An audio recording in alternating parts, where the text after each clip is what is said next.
For the last couple of days now, I've been meaning to create a project for my filming setup. So I have a tripod, I've got a camera mounted on top of it, and I've also got a 6-inch monitor on top so I'm able to see myself, make sure everything's in focus and in frame.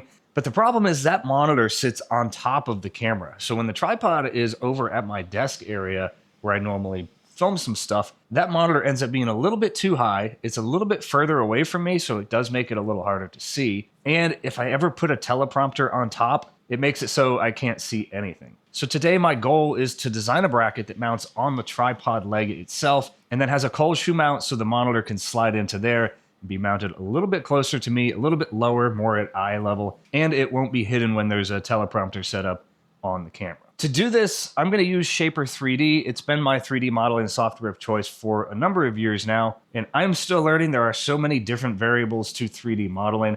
I highly recommend checking them out on YouTube. There are a ton of tutorials, not only within the app itself, but also scattered throughout YouTube from various creators. I will link some of them down in the description below as well. Basically, the goal is design a test piece, make sure it fits around the leg of the tripod without cracking, because it does have to flex to get around that leg, but it also needs to hold in place with some threaded inserts and some screws. At least that's my initial thoughts. Now, I'm not going to walk you through this entire process because, to be quite honest, there was a lot of back and forth, a lot of moving around, trying to figure out exactly how I wanted to design this part. My first iteration of this didn't exactly come out the way I was expecting, and we'll see that in just a minute, but we were able to iterate on the design a couple times, remove some things that didn't quite work, and add some things that I think are going to help us make this thing a reality. So unfortunately, and as you could probably see in the time lapse, these guys didn't exactly finish out the best way. This side finished up just fine. This one ended up, I guess, getting bumped and falling off the build plate at the last second. So the top there is not quite finished out, and as you might have been able to tell from this printing, not only is it too small, but something this thin with a 0.6 millimeter nozzle, probably with a 0.4 as well, didn't really end up coming out the best. However, as this was printing out, I got to thinking, if I made these outer walls here just a little bit thinner, we might be able to flex this part as one whole piece and get it around here. Maybe if I widen the spacing between this just a little bit and then make these walls, like I said, just a tad thinner so it's got more ability to flex.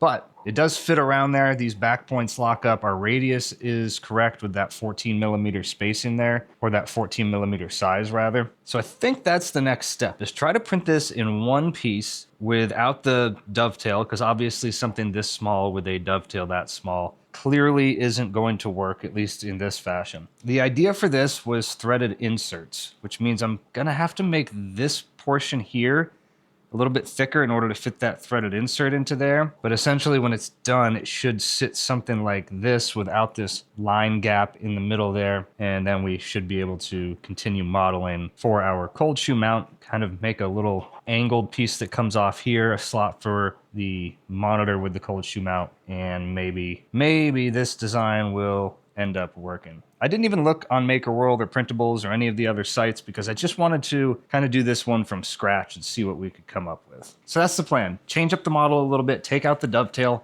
Obviously that's not going to work for this size of this particular design. Expand some things, shrink some things down so this design maybe can just kind of pressure fit over top of the tripod. Okay, I'm not sure exactly how easy this will be to see, but we've got this new part printed out. It's PETG carbon fiber, one solid piece. And it does slip around there. Because I'm not sure exactly how this is going to hold up over time if I decided to take it on and off, I am printing another one of these out of PLA just to see, but I can already tell with squeezing this down, it doesn't really want to move. So I think once we get some threaded inserts in there and start feeding our screws through, this should hold in place fairly well. These holes though, may need to put some supports on there. I'm not sure if I'm going to be able to fit the bolt through there, nor am I actually positive I'm going to be able to fit the threaded insert into this portion here. I was very surprised though that the PETG was able to flex that much. I suppose you can see here on the top, it is cracking a little bit right there, which leads me to the next thing. And the reason that I'm printing this out of PLA as well. Once I build out this front portion here and kind of have more thickness on it, as well as the cold shoe mount that goes on the bottom here. I'm not actually sure this is going to be able to flex quite like it's doing now, especially since we've already started to see that crack on the top there. So PLA, we're going to see how it works, but for a first proof of concept, at least to make sure we've got the right size in there, this is working out. All right, I think we've seen it print plenty of times at this point, kind of a few different iterations. The only other thing that I changed, aside from widening that opening there, is I did increase the hole sizes on both sides by 0.5 millimeter just to give us a little bit more clearance, since the screws that I have didn't want to fit inside of that smaller hole on the right hand side. Hopefully the way this is set up now though, we should be good to go to put the threaded inserts in, as well as the actual M3 bolts, M3 screws that are going to go in there. I do have to find ones that are long enough, but that's a problem for me for another day or another time. I got to get the thing ready to actually fit on there and work in the way that I'm hoping it will in my head before we even worry about attaching it for a permanent setup. So we will check back in when this print is all said and done and see how it works. Not everyone has access to a CNC machine, and even if you do, complex cuts, tight tolerances, and premium finishes aren't always the easiest to achieve. PCBWay's CNC machining services lets you upload CAD files and get high precision parts in aluminum, brass, steel, and even plastic with perfect accuracy and a flawless finish. If you need custom mechanical components, why spend hours machining them yourself when you can get them done faster and cheaper at PCBWay? Upload your design and get a free instant quote today at PCBWay.com. All right, so I've gone ahead, reprinted out this version here. So these holes are a little bit wider. The threaded inserts fit into there nicely. These holes are a little bit wider, so the bolts fit into those. And when it slides around there, we don't have any cracking at the top. So this part here is going to work out just fine. Now this is PLA. My end goal for this is to print it out of PETG carbon fiber, which means it is going to be a little bit stiffer. I don't know if that's going to work to our advantage or not, but I suppose we'll figure that out in a little bit. The next thing I need to do now is hop back into Shaper 3D, and I need to design a part that comes off of this with a cold shoe mount. And if you're not familiar with what a cold shoe mount is, essentially it fits this portion of the microphone or whatever it is you're trying to mount in there. It's this little, basically this size. Now I'm not going to use this for a microphone. My plan is to use it for this monitor. So you can see at the very bottom here, we've got this little square piece that we need to take measurements of.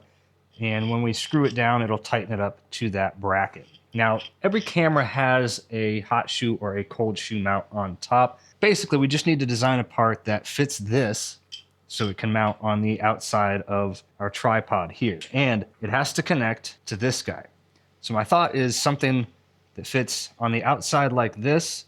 Obviously, we're gonna need to bring this portion out a little bit, and then something for the cold shoe to attach into. We can screw it down, and then this monitor will be able to sit right here on the tripod. That's the whole goal of this thing, is to fit this monitor here on the outside of the tripod. And for those who were curious, this is how it fits on top of my camera right now. So basically, we have this attachment point on top here.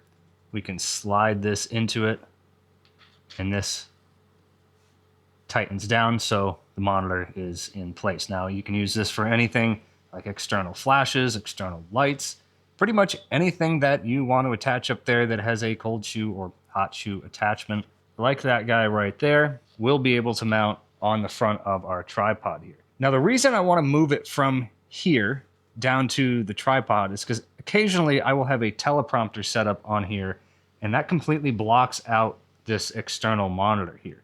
It hides most of the camera. So when I do have that teleprompter on there, I want to still be able to see myself on the camera, make sure everything is in focus, make sure everything is in frame. And in order to do that, we need it to be mounted to something that's not being blocked by the teleprompter. So aside from the dovetail option not being exactly the best option for something this size, we also were going to run into an issue that I didn't even think of at the very beginning. And that's because where the dovetail is actually sitting, or was sitting, that's where the bracket for the cold shoe mount needs to go, which means it needs to be printed as one solid piece. Otherwise, we're not going to be able to actually attach our monitor to it. after a few iterations back and forth, I came up with this pretty simple design, actually. Just design the two parts separately, combine them together, and kind of give it the shape that we end up with here inside of the slicer. And that actually worked pretty well. At first, I was like, well, this isn't exactly the prettiest looking thing. But after it was printed out, I actually